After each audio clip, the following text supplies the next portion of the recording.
Ніхто не приходив забирати моє життя.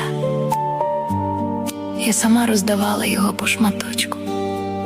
Комусь час, комусь сили, комусь свої мрії, щоб не образити, щоб не розчарувати, щоб не здатися поганою, а собі залишала тільки потім.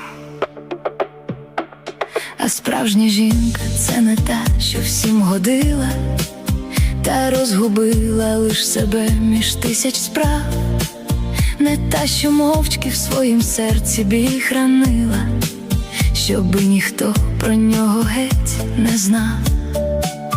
А справжня жінка з часом розуміє і пам'ятає всі образи, втрати, біль. А справжня жінка бути іншою не вміє, бо вже навчилась жити не для всіх. А я вже незручна, мене пробачте, як колись я більше не мовчу. Я стільки літ ковтала, не образи, себе саму ковтала, мовчки всю.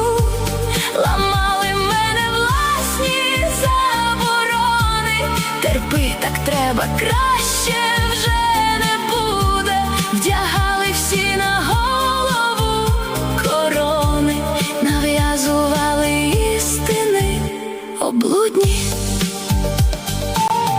Усе життя була комусь я винна, і так спішила всім я догодити. Та за чужими треба і повинна. Забула, як для себе треба жити. Роки минали швидко, ніби хвилі. Шкода, що не повернеш їх назад. Та я тепер вже добре зрозуміла, для щастя не буває пізніх дат.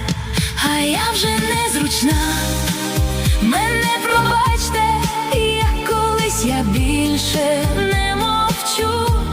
Я стільки літ ковтала, не образи, себе саму ковтала, мовчки всю.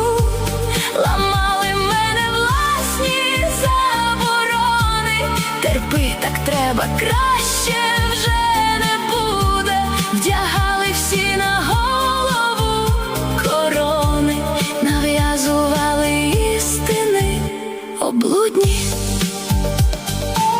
Наш їх назад.